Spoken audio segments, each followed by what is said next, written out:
जगदलपुर में 300 स्टॉलों से महका स्वदेशी मेला। एक ही छत के नीचे 20 राज्यों की कला संस्कृति, स्थानीय से राष्ट्रीय तक स्वदेशी उत्पादों का संगम। पशु सखियों के नाम पर घोटाले की जांच शुरू। 40 लाख के घोटाले की हो रही जांच के लिए टीम पहुंची जनपद कार्यालय। कवर्धा में अंतर्राज्यीय गांजे तस्कर गिरोह का भंडाफोड़। कवर्धा पुलिस ने एक तस्कर को किया गिरफ्तार। कब्जे से 57 किलो 800 ग्राम गांजा बरामद। कोंडागांव में 25वीं राष्ट्रीय स्तरीय जूडो प्रतियोगिता। कोंडागांव ने जूडो में लहराया परचम। 10 स्वर्ण पदक के साथ बस्तर संभाग में रहा अग्रणी। हनुमंत कथा में लगा प्रेत राज का दरबार। पंडित धीरेन्द्र कृष्ण शास्त्री ने लोगों को किया ठीक। 250 से अधिक लोगों को दीक्षा देते हुए दिया गुरु मंत्र।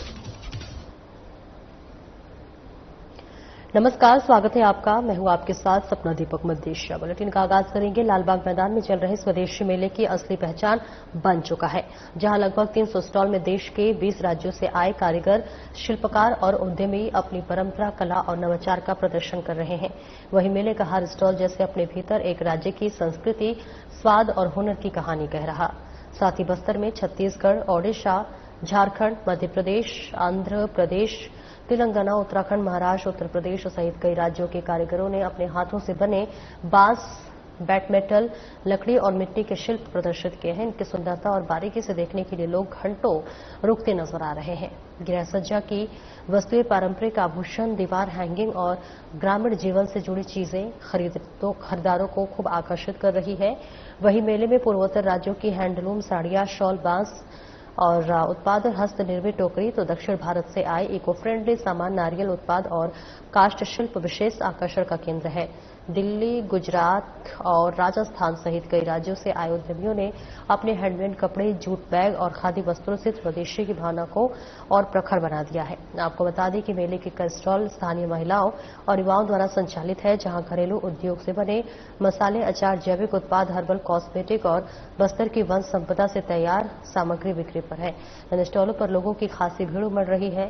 साथ ही मेले के आयोजकों का कहना है कि इस पहल से स्थानीय लघु उद्योगों और स्व सहायता समूहों को न केवल प्रोत्साहन मिला है, बल्कि उनके उत्पादों को राष्ट्रीय स्तर पर पहचान भी मिल रही है।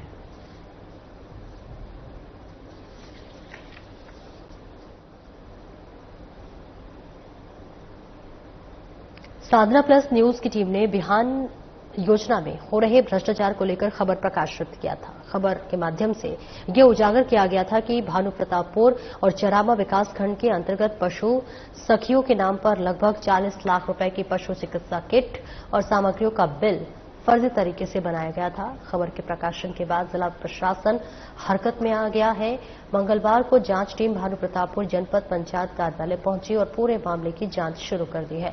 टीम ने वहां मौजूद अधिकारियों से जानकारी ली और संबंधित रिकॉर्ड की जांच की जा रही है। जांच में यह भी देखा जा रहा है कि कैसे बिना किसी ऑर्डर या टेंडर प्रक्रिया के आरुषि मेंग कॉप प्राइवेट लिमिटेड रायपुर के माध्यम से सामग्री पशु सखियों के घरों पर भेज दी गई है। इस कार्रवाई के बाद इस क्षेत्र में चर्चा तेज हो गई है कि आखिर इतने बड़े घोटाले के पीछे कौन से अधिकारी और कर्मचारी शामिल है। पशु सखियों ने भी राहत की सांस ली है और उनकी शिकायत पर प्रशासनिक स्तर पर जांच शुरू कर दी गई है। साधना प्लस न्यूज की खबर का असर एक बार फिर देखने को मिला है। अब देखने वाली बात यह होगी कि जांच के बाद दोषियों पर क्या कार्रवाई होगी।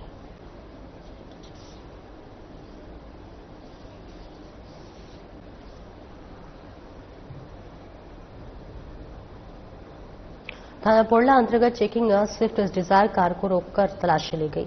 वाहन में विशेष रूप से बनाए गए गुप्त चैम्बर से 57 किलो 800 ग्राम गांजा बरामद किया गया। आरोपी मोहसिन खान निवासी भोपाल, जो कि ओडिशा से गांजा लेकर भोपाल जा रहा था, उसके विरुद्ध एनडीपीएस की धारा के तहत अपराध दर्ज कर मौके से गिरफ्तार किया गया। जब्त किए गए गांजे की अनुमानित कीमत 14,45,000 रुपए और प्रयुक्त वाहन की कीमत लगभग 5 लाख रुपए है। कुल जब्ती मूल्य 19,45,000 रुपए है।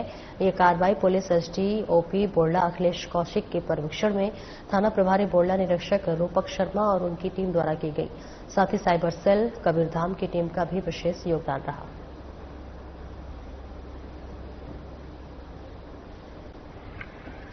थाना बोडला में एनडीपीएस के तहत कार्रवाई की जा रही है। आरोपी मोहसिन खान निवासी भोपाल के द्वारा एक स्विफ्ट डिजायर कार से लगभग 54 किलो गांजा का तस्करी करते हुए पकड़ा गया है। इसके विरुद्ध में NDPZ के प्रावधानों के तहत कार्रवाई की जाएगी। कोंडागांव जिले के फरसगांव नगर में एनएच पर लगे स्ट्रीट लाइटें कई महीनों से बंद पड़े हैं, जिससे कि चलते शाम होते ही नगर में अंधेरा छा जाता है। नगर की सड़कों पर अंधेरा होने से राहगीरों और नगरवासियों को अंधेरे का सामना करना पड़ रहा है। अंधेरा होने से अक्सर दुर्घटना होने की संभावना बनी रहती है। छोटी मोटी दुर्घटनाएं होती रहती हैं। अंधेरे के चलते सड़क किनारे चलने वाले लोगों को अंधेरे में देखने में परेशानी होती है। कई लोग दुर्घटना का शिकार होते होते बच रहे हैं। यही नहीं, अंधेरे में चलते 2 माह पूर्व बाइक सवार ने एक पैदल चल रहे बुजुर्ग को ठोकर मार दी। वहीं घायल बुजुर्ग की उपचार के दौरान मौत हो गई। नगर के व्यापारियों को भी अंधेरे से परेशानियों का सामना करना पड़ रहा है, लेकिन जिम्मेदार अधिकारी के द्वारा कोई भी ध्यान नहीं दिया जा रहा है। आगामी 10 से 12 दिन में दीपावली का पर्व आने वाला है और ऐसे में एनएच पर अंधेरे से लोगों को समस्याएं हो रही है। फरसगांव नगर पंचायत सीएमओ मयंक कुमार बसंतवानी ने कहा है कि नेशनल हाईवे पर जो लाइटों है और उनका प्रबंधन एनएच विभाग द्वारा करता है और हमारे द्वारा संबंधित विभाग को बंद स्ट्रीट लाइटों को सुधार करने के लिए कई बार समय सीमा बैठक में कहा गया है। एनएच विभाग के अधिकारियों ने बताया है कि फरसगांव एनएच स्ट्रीट लाइटों का मरम्मत का कार्य निविदा प्रक्रिया से होती है। जैसे निविदा प्रक्रिया को कार्रवाई पूर्ण होती होगी, वैसे ही बंद स्ट्रीट लाइट का सुधार कार्य किया जाएगा। उसके बाद स्ट्रीट लाइट पुनः जलेगी।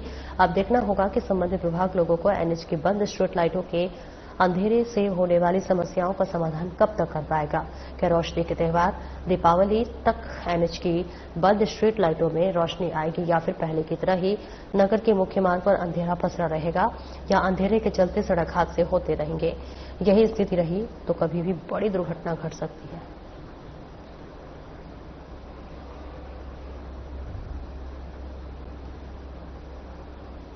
जो लाइट है उनका प्रबंधन एनएच विभाग करता है और प्रत्येक पीएल में उनसे मेरा वास्तव में चर्चा हुई है और चर्चा होने पे उन्होंने बताया है कि जो इसकी मरम्मत का कार्य है उसकी निविदा प्रक्रियाधीन है। जैसे निविदा की कार्रवाई होगी उसके बाद उसका सुधार कार्य किया जाएगा, ऐसे उन्होंने कहा है।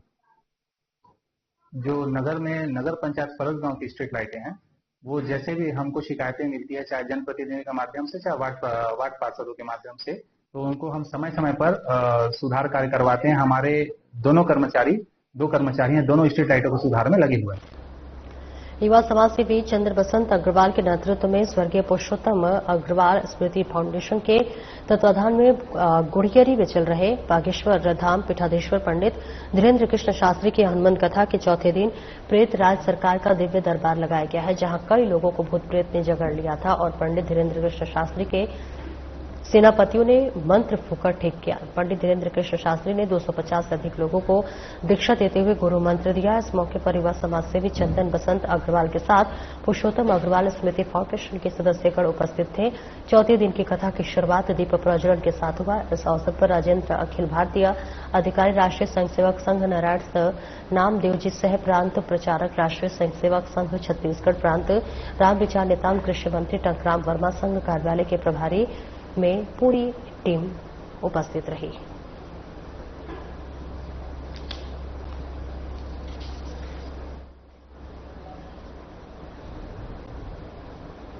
कोंडागांव दुर्ग में आयोजित 25वीं राज्य स्तरीय जूडो प्रतियोगिता में स्वामी आत्मानंद उत्कृष्ट हिंदी माध्यम विद्यालय कोंडागांव के खिलाड़ियों ने शानदार प्रदर्शन करते हुए विद्यालय और जिले का नाम गौरव स्तर पर गौरवान्वित किया है। इस बीच आपको बता दें कि विद्यालय के प्रतिभाशाली खिलाड़ियों ने प्रतियोगिता में 10 स्वर्ण, 1 रजत और 1 कांस्य पदक अर्जित कर बस्तर संभाग में शीर्ष स्थान प्राप्त कर गया है। पूरे बस्तर संभाग को कुल 21 स्वर्ण पदक प्राप्त हुए हैं और इसके साथ ही साथ बताते चले कि जिनमें से अकेले स्वामी आत्मानंद उत्कृष्ट विद्यालय कोंडागांव के खिलाड़ियों ने 10 स्वर्ण पदक हासिल किया है और यह उपलब्धि विद्यालय के खेल प्रशिक्षण और विद्यार्थियों के लगन का प्रमाण है। विद्यालय के अंदर अंडर 17 वर्ग की स्वर्ण पदक विजेता हेमवती नाग ने अपने उत्कृष्ट प्रदर्शन से राष्ट्रीय स्तर पर भी पहचान बनाई है। उन्हें खेल के क्षेत्र में असाधारण योगदान के लिए प्रधानमंत्री पुरस्कार से सम्मानित किया गया है, जो कि राष्ट्रपति द्रौपदी मुर्मू के कर कमलों से प्राप्त हुआ है। ये उपलब्धि जिले और पूरे बस्तर संभाग के लिए गौरव का क्षण रहा। विद्यालय के प्राचार्य पीएस डेंडियल ने खिलाड़ियों और प्रशिक्षकों को बधाई देते हुए कहा कि यह सफलता हमारे विद्यार्थियों की कड़ी मेहनत, अनुशासन और आत्मविश्वास का परिणाम है। विद्यालय ऐसी प्रतिभाओं को हर संभव सहयोग और प्रोत्साहन देता रहेगा। खेल प्रतियोगिता प्रशिक्षिका सुधा तिवारी ने बताया कि बच्चों ने लगातार अभ्यास और टीम भावना के बल पर यह उपलब्धि अर्जित की है। उन्होंने कहा कि यह सफलता आने वाले सालों में राष्ट्रीय और अंतर्राष्ट्रीय स्तर की प्रतियोगिताओं के लिए प्रेरणा स्रोत बनेगी। विद्यालय परिवार ने विजेता खिलाड़ियों का भव्य स्वागत कर सम्मान किया। शिक्षकों, अभिभावकों और विद्यार्थियों ने इस उपलब्धि पर हर्ष व्यक्त करते हुए कहा कि ये उपलब्धि न केवल विद्यालय बल्कि संपूर्ण बस्तर संभाग के लिए प्रेरणा का स्रोत बनेगी।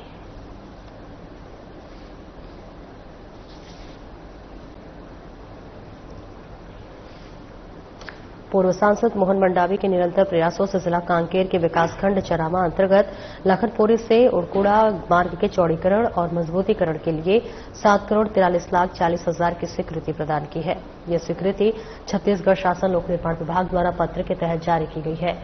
कार्य की निविदा प्रक्रिया प्रमुख अभियंता कार्यालय में गठित निविदा प्रकोष्ठ से कराई जाएगी और निर्माण की गुणवत्ता पर विशेष निगरानी रखी जाएगी। लखनपुरी उड़कुड़ा मार्ग लंबे समय से जर्जर था। बरसात में बने गड्ढों से राहगीरों, विद्यार्थियों और मरीजों को भारी परेशानी होती थी। इस मुद्दे को गंभीरता से उठाते हुए पूर्व सांसद मोहन मंडावी ने उप मुख्यमंत्री अरुण साव से मार्ग सुधार की मांग की थी और अब स्वीकृति मिलने से लखनपुरी, उड़कुड़ा, मैनपुर, गोटीटोला, चंदेली और कोरर क्षेत्र के नागरिकों में हर्ष का माहौल है। क्षेत्रवासियों ने मोहन मंडावी और उप मुख्यमंत्री अरुण साव के प्रति आभार व्यक्त किया है।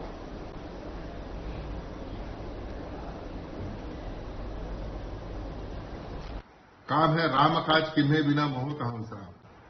लगातार गांव-गांव में रामायण का कार्यक्रम अभी राज्य स्तरीय कई गांव में चला और कल इस साल का रामायण कार्यक्रम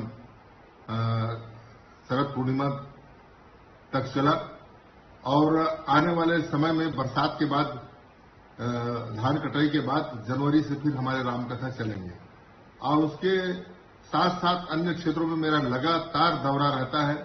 कई क्षेत्र में कई लोगों का मांग पत्र आता रहता है। जैसे उदाहरण के लिए हमारे लखनपुरी से उड़कुड़ा तक के लगभग 5 किलोमीटर रास्ता इतना खराब था और कई एक्सीडेंट हुए, लोग बाग बताते थे। मैं भी उस रास्ता से आता जाता था, देखता था।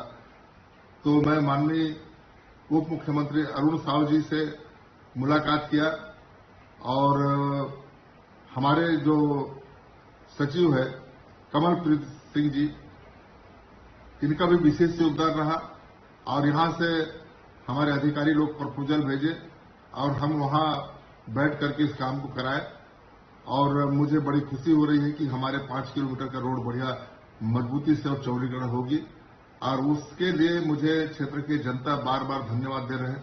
और लखनपुरी क्षेत्र का तो सबसे ज्यादा विकास काम हमारे माध्यम से हुआ है, मानस के माध्यम से हुआ है। जिससे सावड़ा घाट इतना बड़ा पुल छत्तीसगढ़ में नहीं है, पुल हमारे माध्यम से बना। मेडिकल कॉलेज आज बन रहा है। औद्योगिक क्षेत्र भी जब मैं पीएससी मेंबर था वो रुका हुआ था, मेरे माध्यम से बना। अभी हमारे गांव से लगा हुआ खैरखड़ा है, गोटीटोला और खैरखड़ा दोनों सरहद मिला हुआ है, लेकिन उस गांव में कहीं जाने के लिए रास्ता नहीं। किसान लोग अपने बैल गाड़ी से भी किसानी वस्तु नहीं ला सकते थे, कांवड़ से सूर से लाते थे। उसको भी मैं 8 करोड़ रुपए स्वीकृत करा करके उस रोड को बनवाया। अब केवल डामरीकरण होना बाकी है। इस प्रकार से हमारे लखनपुरी क्षेत्र में अमूलचूल परिवर्तन निश्चित रूप से हमारे डबल इंजन की सरकार से मिलेगी। कोंडागांव बस्तर विकास प्राधिकरण की उपाध्यक्ष और विधायक लता उसेंडी द्वारा शासकीय बालक उच्चतर माध्यमिक विद्यालय में छात्र दुर्घटना बीमा योजना अंतर्गत बीमा राशि का चेक संबंधित परिजनों को प्रदान किया गया। इसके अंतर्गत जिले के कुल 17 प्रकरणों में संबंधित परिजनों को 1-1 लाख रुपए बीमा राशि चेक के माध्यम से दी गई।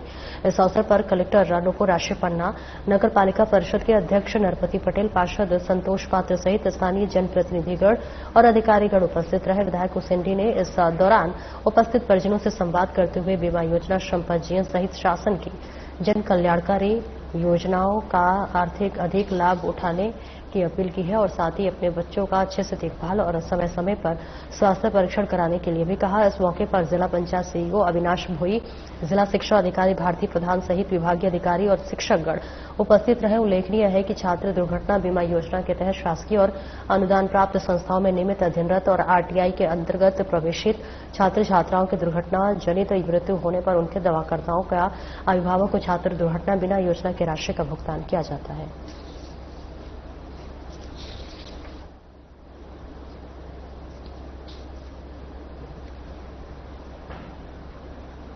कोंडागांव में कलेक्टर नुपुर आशी पन्ना ने शासकीय पालक उच्चतर माध्यमिक विद्यालय का निरीक्षण किया और शैक्षिक गतिविधियों की जानकारी ली। इस दौरान उन्होंने विद्यालय की कक्षा 10वीं की गणित की कक्षाएं ली और प्रश्नों को हल करने विद्यार्थियों को समझाया। साथ ही विद्यार्थियों को गणित के प्रश्नों को हल करने के टिप्स दिए और उन्हें मेहनत ध्यान से पढ़ाई करने की प्रेरणा दी।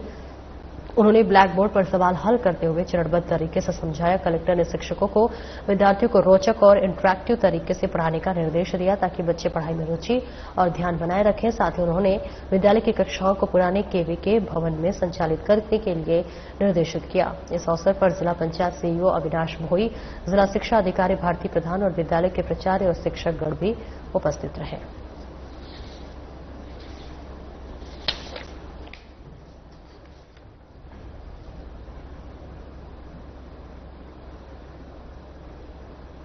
कोंडागांव में जनजातीय बाहुल्य क्षेत्रों के समग्र और सतत विकास की दिशा में केंद्र सरकार के जनजातीय कार्य मंत्रालय द्वारा संचालित अधिकर्मियों अभियान के अंतर्गत 352 जनजातीय गांवों के लिए ग्राम विजन प्लान 2030 तैयार किया गया है। यह योजना जनजातीय समुदाय के जीवन स्तर में सुधार, आत्मनिर्भरता बढ़ाने और ग्रामीण अर्थव्यवस्था को सशक्त करने की दिशा में एक महत्वपूर्ण कदम है। अभियान के तहत चयनित ग्राम पंचायतों में आयोजित आदि सेवा पर्व शिविरों के माध्यम से इन विजन योजनाओं का प्रस्तुतिकरण और अनुमोदन 3 अक्टूबर को आयोजित ग्राम सभाओं में किया गया है। ग्राम सभा में ग्रामीणों की सक्रिय भागीदारी रही, जहां उन्होंने अपने गांव के विकास की दिशा में सुझाव, प्राथमिकताएं और आवश्यकताओं को साझा किया। शिविरों के दौरान ग्राम पंचायत भवन में स्थापित आदि सेवा केंद्रों के माध्यम से अनुसूचित जनजातीय वर्ग के पात्र हितग्राहियों के सुशासन की विभिन्न योजनाओं के लिए आवेदन लिए गए।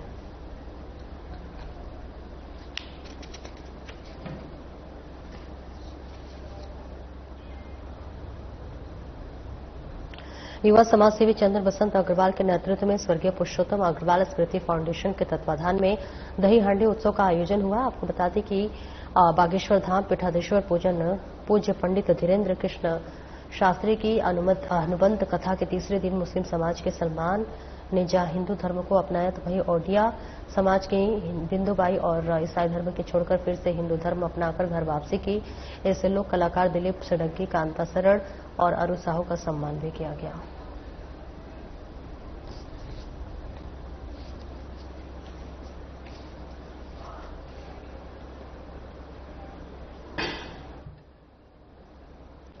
जगदलपुर में करण बघेल हत्याकांड में पुलिस को बड़ी सफलता मिली है। आपको बता दें कि माचिस की लेनदेन का विवाद हत्या तक पहुंच गया, जिसमें कार्रवाई करते हुए पुलिस ने महज 24 घंटे के अंदर 4 आरोपियों को गिरफ्तार कर लिया है। आरोपी के पास से पुलिस ने अवैध हथियार और स्कूटी बरामद कर ली है। फिलहाल पुलिस आरोपी को कोर्ट में पेश कर आगे की कार्रवाई में जुट गई है।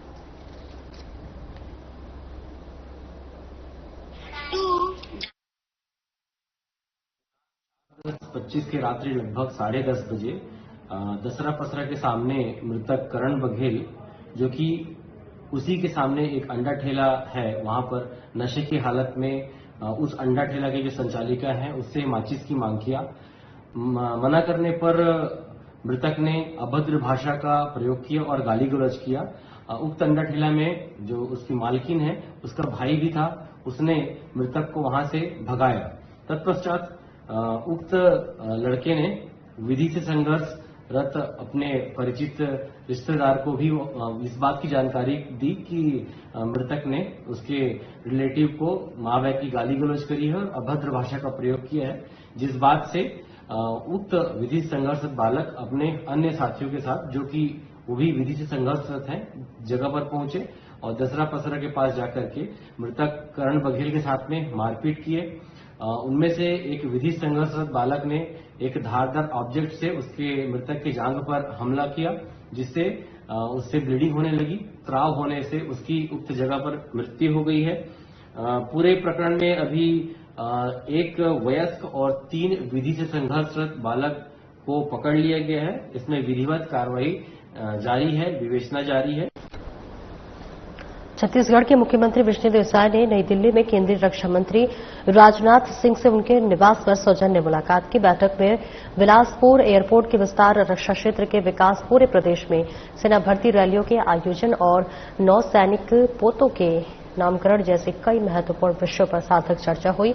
इस अवसर पर केंद्रीय आवासन और शहरी कार्य राज्य मंत्री तोखन साहू और मुख्यमंत्री के प्रमुख सचिव सुबोध कुमार सिंह मौजूद रहे। मुख्यमंत्री विष्णुदेव साय ने बैठक के दौरान रक्षा मंत्री राजनाथ सिंह को अवगत कराया कि बिलासपुर में रक्षा मंत्रालय की भूमि है।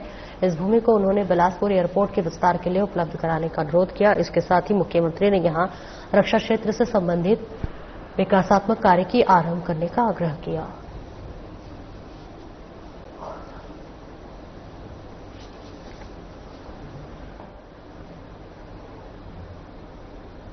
और छत्तीसगढ़ प्राकृतिक संसाधनों से समृद्ध राज्य है। यहां लौह अयस्क और इसके साथ ही कोयला, बॉक्साइट, सोना, हीरा और कॉपर जैसे बहुमूल्य खनिज प्रचुर मात्रा में उपलब्ध है। हाल ही के खोजों से राज्य क्रिटिकल और दुर्लभ खनिजों के क्षेत्र में और सशक्त हुआ है। मुख्यमंत्री शाह ने नवा रायपुर में आयोजित छत्तीसगढ़ माइनिंग कॉन्क्लेव 2025 को संबोधित करते हुए यह बात कही। इस दौरान मुख्यमंत्री की उपस्थिति में ISM धनबाद और छत्तीसगढ़ भौमिकी और खनन संचालनालय, कोल इंडिया और छत्तीसगढ़ खनिज विकास निगम के मध्य महत्वपूर्ण MOU हस्ताक्षरित हुए। साथ ही 5 माइनिंग ब्लॉकों के NIT जारी की गई है और 9 खदानों के प्रीफर्ड बिटर आदेश प्रदान किए गए हैं। इसके साथ ही मुख्यमंत्री साय ने खनिज ऑनलाइन 2.0 DMF पोर्टल पर रेत खदानों की ऑनलाइन नीलामी के लिए रिवर्स ऑक्शन पोर्टल का शुभारंभ किया। छत्तीसगढ़ खनिज विकास निगम के अध्यक्ष सौरभ सिंह ने कहा कि मुख्यमंत्री साय के नेतृत्व में प्रदेश सरकार माइनिंग क्षेत्र में उल्लेखनीय और नवाचारी कार्य कर रही है। खनन से राजस्व और रोजगार दोनों बढ़ रहे हैं। खनिज विभागों के सचिव अपी दयानंद ने छत्तीसगढ़ माइनिंग कॉन्क्लेव को संबोधित करते हुए प्रदेश में खनिज उपलब्धता, नीलामी की पारदर्शी व्यवस्था, उत्खनन में नवीन तकनीकों के उपयोग, विभाग की उपलब्धियों और गतिविधियों पर विस्तार से जानकारी दी। संचालक भौमिकी और खनिज साधन रजत मंसल ने भी अपने विचार साझा किए। मुख्यमंत्री ने प्रधानमंत्री खनिज क्षेत्र कल्याण योजना की गाइडलाइन और DMF पोर्टल 2.0 का विमोचन किया। मुख्यमंत्री ने खनिज ऑनलाइन पोर्टल 2.0 का शुभारंभ किया।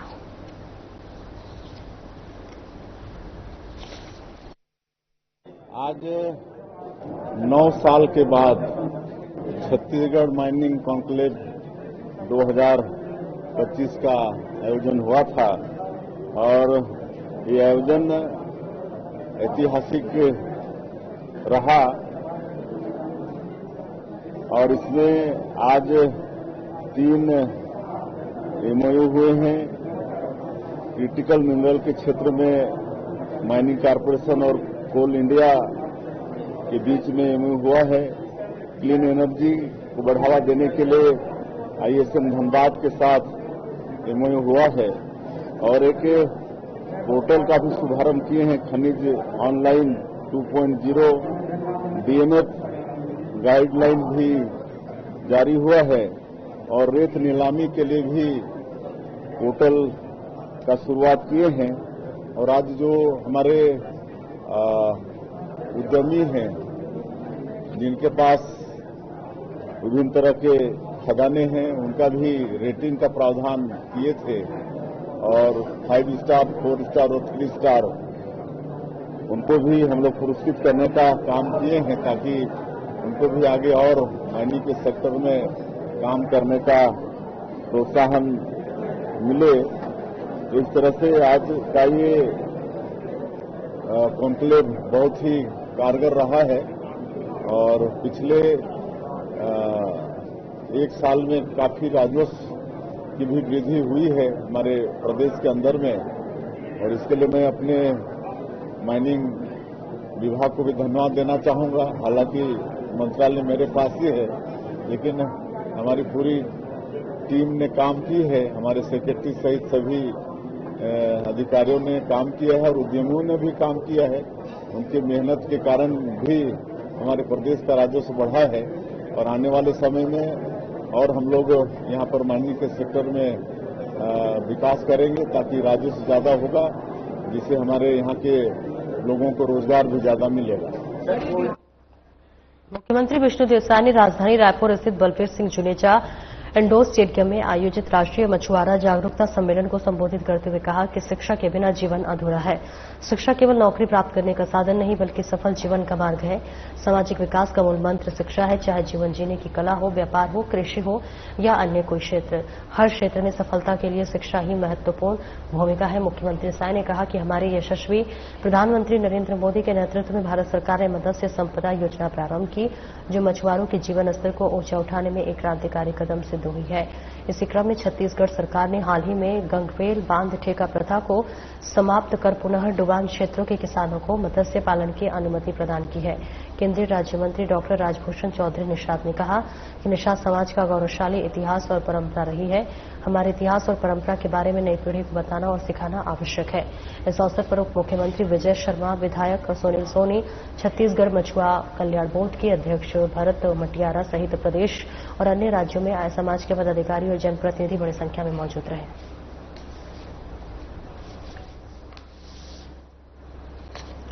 फिलहाल इस बुलेटिन में इतना ही। नमस्कार।